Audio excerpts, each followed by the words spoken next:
Hello guys, welcome back to my YouTube channel Han Medicos. This is Dr. Zarshad Danish and you are watching General Pathologies video with me.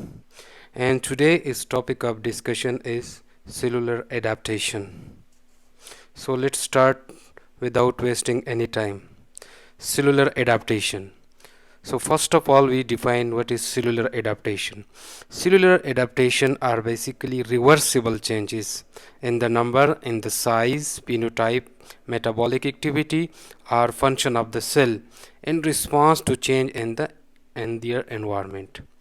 Whenever the stress is applied to the cell, so cell in order to withstand this stress, the cell undergo changes in their number, in their size, in their phenotype and metabolic activity and the function of the cell in order to compensate this stress.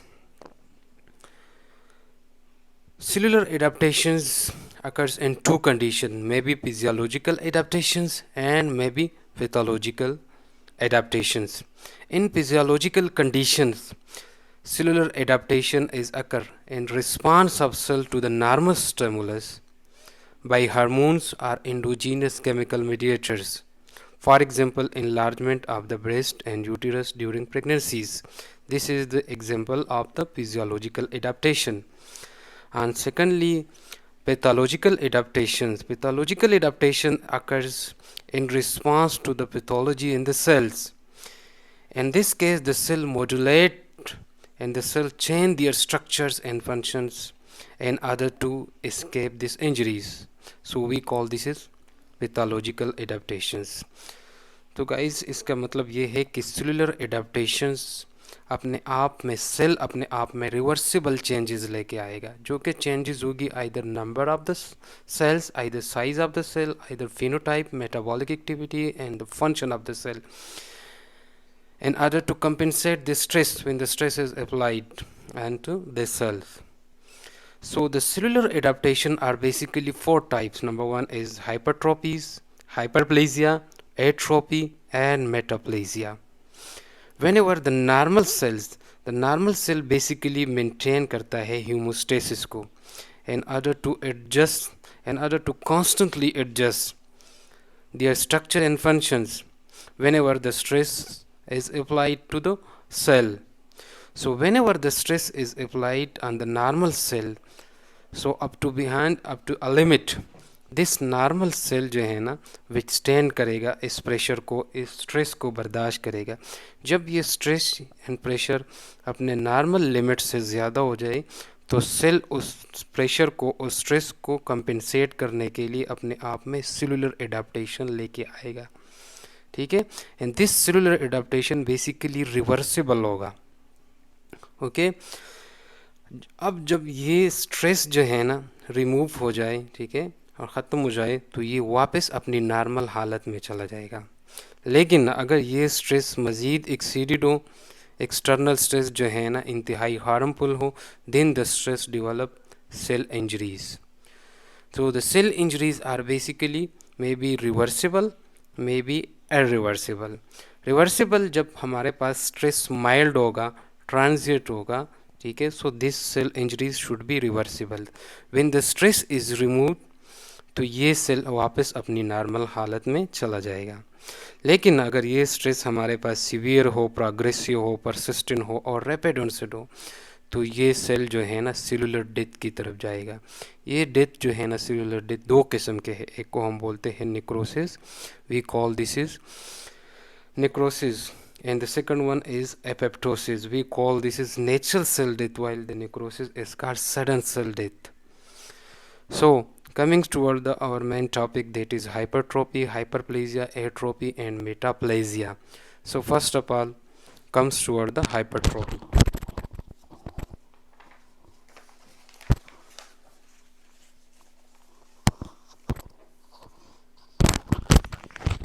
तो पहले हम define कर लेते हैं कि hypertrophy क्या है. What is hypertrophy? Hypertrophy are basically increase in the size of the cell. Not number of the cell. इसमें क्या होगा कि size of the cell increase होगा। As we know the size of the cell increase होगा तो ultimately organ size भी increase होगा without any change in the number of the cells. Again जो है ना टू कंडीशंस होगी, फिजियोलॉजिकल भी हो सकता है और पैथोलॉजिकल भी हो सकता है। दोनों कंडीशंस में या तो फंक्शनल डिमांड इंक्रीज हो गया, या ग्रोथ फैक्टर इंक्रीज हो गई, या हार्मोनल स्टिमुलेशंस हो गई जिसका सेल साइज जो है ना इंक्रीज हो गया। ठीक है।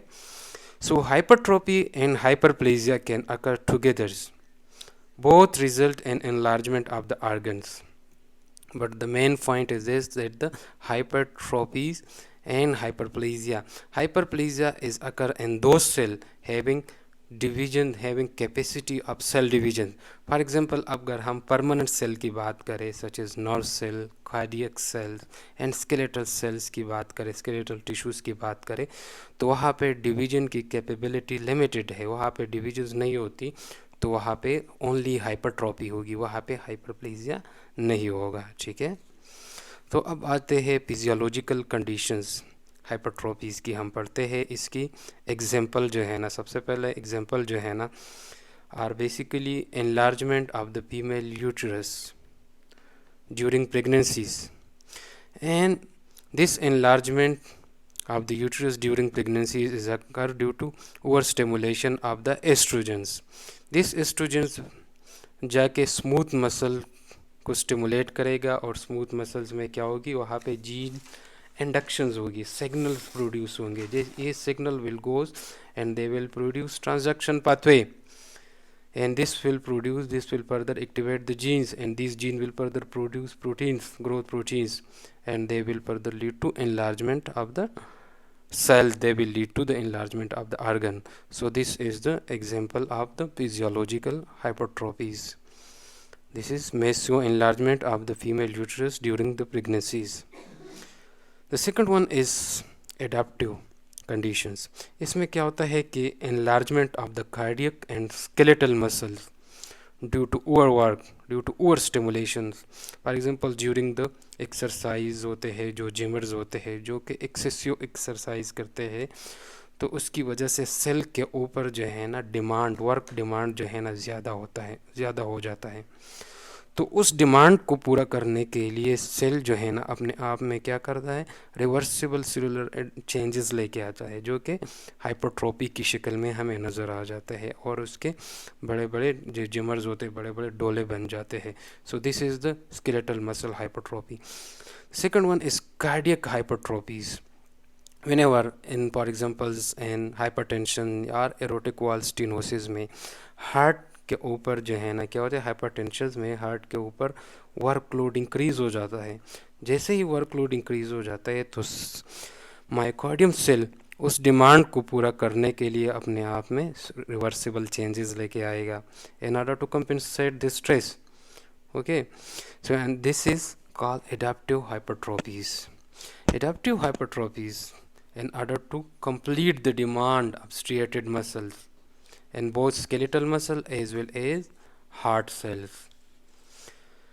Okay, so now comes toward the pathological hypertrophies. Pathological hypertrophies में क्या होता है कि cellular hypertrophies in the cardiac enlargement is the best example of pathological hypertrophies. For example, left ventricular hypertrophies is the best example of pathological hypertrophies. इसमें क्या होता है कि हाइपरटेंशन में क्या होता है कि हार्ट के ऊपर जो है ना प्रेशर इंक्रीज हो जाता है। प्रेशर तो मायोकार्डियम सेल के ऊपर जो है ना वर्कलोड इंक्रीज हो गया, या एरोटिक वॉल स्टेनोसिस में या एरोटिक वॉल डिजीज़ में हार्ट के ऊपर अगेन जो है ना वर्कलोड इंक्रीज़ हो गया। अब इस वर्कलोड को पूरा करने के लिए सेल क्या करेगा, अपने आप में रिवर्सिबल चेंजेस लेके आएगा, and this reversible changes is known as cardiac hypertrophies, and the left ventricular hypertrophy is the most common example of pathological hypertrophies. So यहाँ पे दो मैकेनिज्म इन्वॉल्व है कार्डियक हाइपरट्रोफीज में। One is called mechanical triggers and the second one is called trophic triggers. ठीक है, mechanical triggers में क्या होता है कि सबसे पहले स्टिमुलस आता है। स्टिमुलस क्या होता है कि स्ट्रेस होता है, ठीक है, वर्कलोड होता है, ठीक है, स्ट्रेस होता है इधर एक्सटर्नल इन्वायरमेंट या इंटरनल इन्वायरमेंट। ये स्ट्रेस जो है ना स्टिमुलस क्या करेंगे, सिग्नल इंड्यूस करेंगे, एंड दिस सिग्नल जो है ना ट्रांसडक्शन पाथवे को एक्टिवेट करेंगे, और ट्रांसडक्शन पाथवे जो है ना फर्दर किसको करेंगे, जीन को एक्टिवेट करेंगे, और जीन्स फर्दर जो है ना प्रोड्यूस करेंगे, प्रोडक्शन ऑफ प्रोटीन करेंगे, ठीक है, production of protein that is growth factor and structural protein that is protein and myofilaments produce करेंगे।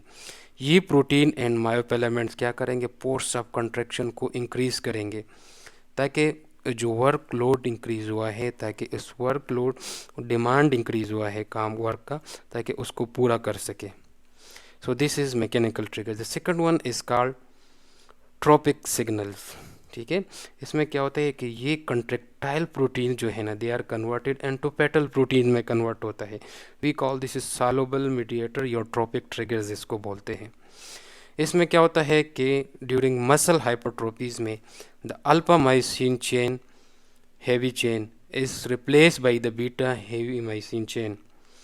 दिस बीटा मायोसिन चेन जो है ना फर्दर प्रोड्यूस करेगा, स्लोअर कंट्रैक्शन प्रोड्यूस करेगा, एंड मोर एनर्जेटिकली जो है ना कंट्रैक्शन प्रोड्यूस करेगा, again in order to compensate the work demand को पूरा करने के लिए कंपेंसेट करेगा, ठीक है। So this is all about our topic hypertrophies. Now the second one is हमारे पास है hyperplasia.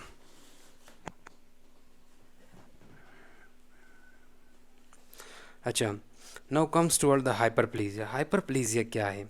Hyperplasia is basically increase the number of the cell resulting in increase volume of the tissues और organ. इसमें क्या होता है कि सिर्फ और सिर्फ number of the cell increase होंगे, size of the cell increase नहीं होगा, ठीक है।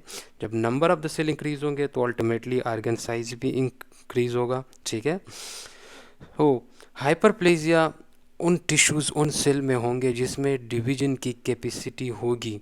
For example already told you कि permanent cell such as nerve tissues, cardiac tissues and skeletal tissues में हाइपरप्लेजिया नहीं होगा, वहाँ पे सिर्फ और सिर्फ हाइपरट्रोफीज होगी, ठीक है। सो अगेन टू कंडीशंस में हाइपरप्लेजिया हो सकता है, फिजियोलॉजिकल कंडीशन में भी हो सकता है और पैथोलॉजिकल कंडीशंस में भी हो सकता है। अच्छा, फिजियोलॉजिकल कंडीशन में किस तरह, हार्मोनल इम्बैलेंस में, हार्मोनल्स, ठीक है, हार्मोन्स जो है ना, for example female enlargement of the female breast during puberties and during pregnancies and lactation, this is the best example of physiological hyperplasia. इसमें क्या होता है कि जो फीमेल ब्रेस्ट है वो एनलार्ज हो जाते हैं due to secretion of the hormone estrogen hormones की वजह से, ठीक है। The second one is compensatory hyperplasia. Compensatory hyperplasia में क्या होता है कि एक रेजिडुअल टिश्यूज जो है ना ग्रो आफ्टर रिमूवल और loss of part of an organ. For example हम एग्जांपल ले लेते हैं लीवर की और किडनीज की, ठीक है। सो इसमें क्या होता है कि whenever kidney some part is removed, ठीक है, आर डिस्ट्रॉय, ठीक है, ड्यूरिंग सर्जरीज, so workload जो है ना on the remaining kidney will be increases in order to compensate this workload। Kidney में क्या हो जाता है, किडनी सेल्स में प्रोलिफरेशन शुरू हो जाती है और they will lead to hyperplasia. Second one is liver. For example conditions like liver cirrhosis, when some part of the liver, जब some part of the liver जो है ना वो लिवर सिरोटिक हो जाता है और उसको थ्रू सर्जिकली हेपेटोलॉजिस्ट जो है ना रिमूव कर लेते हैं। सो जो non injured cell, non injured hepatocytes हो गए, ठीक है, और नॉन पेरेन्काइमल सेल्स हो गए, वो क्या करेंगे, वो सिग्नल प्रोड्यूस करेंगे, अगेन ट्रांसडक्शन पाथवे एक्टिवेट होगा और टर्न ऑन जीन्स एक्टिवेट होंगे। क्या होंगे, टर्न ऑन जीन्स। ये टर्न ऑन जीन जो है ना फर्दर जो है ना ग्रोथ फैक्टर्स रिलीज करेंगे, और ग्रोथ फैक्टर जो है ना क्या करेंगे, जो लीवर सेल्स है, जो remaining part of the liver है उसको क्या करेंगे, प्रोलिफरेट करेंगे, उसको सिंथेसाइज करेंगे। जैसे ही जो remaining part of the liver था वो कंप्लीट हो जाएगा, सो अगेन जो है ना अनदर जीन एक्टिवेट हो जाएंगे जिसको बोलते हैं टर्न ऑफ जीन। ये टर्न आप जीन क्या करेंगे, अब ग्रोथ इनहिबिटर रिलीज करेंगे जो कि प्रोटीन सिंथेसिस को क्या कर लेंगे, स्टॉप कर लेंगे और प्रोलिफरेशन को फर्दर रोक लेंगे. सो this is the example of compensatory hyperplasia. Now comes toward the pathological hyperplasia की तरफ आ जाते हैं. ठीक है, पैथोलॉजिकल हाइपरप्लेजिया में क्या हो जाता है कि वेन एवर द बॉडी, जब बॉडीज़ में कोई पैथोलॉजी प्रेजेंट हो, आइदर ड्यू टू हार्मोनल एम्बैलेंस की वजह से, हार्मोनल एक्सेसिव स्टिमुलेशन की वजह से, या excessive stimulation of growth factors की वजह से, और उसकी वजह से एब नॉर्मल सेल डिवीजन हो जाती है. ठीक है, so this is called pathological hyperplasia. For example endometrious hyperplasia of the endometrium. This is the best example of pathological hyperplasia. Now comes to word.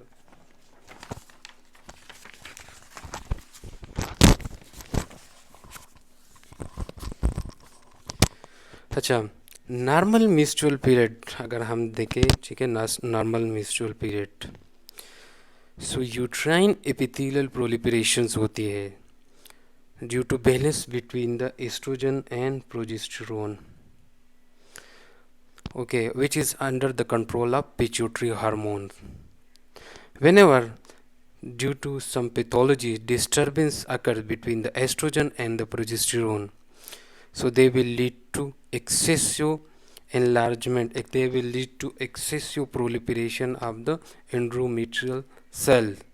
So they will lead to endometrial hyperplasia. For example, this is endometrium, which is made of 3 layers.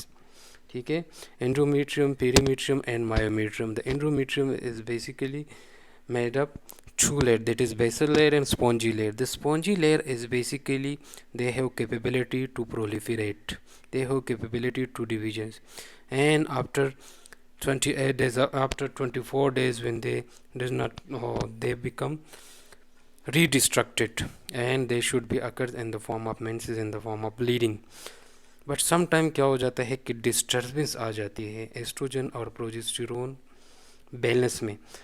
Okay, और इस disturbance की वजह से क्या हो जाता है कि ये जो है ना एपिथेलियल सेल जो है ना ओवर जो है ना प्रोलिफरेट कर जाते हैं, and they will lead to heavy menstrual bleeding, and we call this is endometrial hyperplasia. If अगर इस एंडोमेट्रियल हाइपरप्लेजिया को ट्रीट ना किया गया तो they will be develop to endometrial cancer. क्योंकि मोस्टली केसेस में जो है ना बेसिकली पैथोलॉजिकल हाइपरप्लेजिया जो है ना they will provide a fertile soil for developing cancer. ठीक है, कि कैंसर और हाइपरप्लेजिया में क्या फ़र्क है. बेसिकली दोनों में ये फ़र्क है कि कैंसर में क्या होता है, एबनॉर्मल सेल डिवीजन होती है, वाइल हाइपरप्लेजिया में सेल डिवीजन होती है बट कंट्रोल सेल डिवीजन होती है. जब ये कंट्रोल जो है ना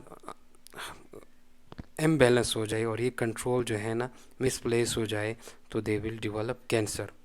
सो therefore we say that pathological hyperplasia contribute a fertile cell in the developing cancers. ठीक है, another example of hyperplasia, that is thyroid hyperplasia in primary hyperthyroidism, okay, where the and T3 and T4 hormones are more released, and they will goes and they will activate thyroid gland in order to secrete more and more T3 and T4 hormone, and they will develop primary hyperplasia. The second one is endometrial hyperplasia in chronic skin irritations में. okay, सो इन तमाम situations में hyperplastic process जो है ना remain control if the signal that initiate जो है ना it's about if the hyperplasia जो है ना disappears, so in they further develop into the cancer. अगर ये सिग्नल जो है ना अंडर कंट्रोल से बाहर हो जाए तो ये जो है ना एबनॉर्मल सेल डिवीजन की तरफ जाएंगे, and we call this is abnormal cell division को हम कैंसर कहते हैं. सो अगर थोड़ी बहुत भी डिसरेगुलेशन हो जाती है जीन्स में कंट्रोल करने में, ठीक है, तो they develop toward the cancer की तरफ डेवलप हो जाएंगे. ठीक है, सो ये था ऑल अबाउट द हाइपरट्रोपी.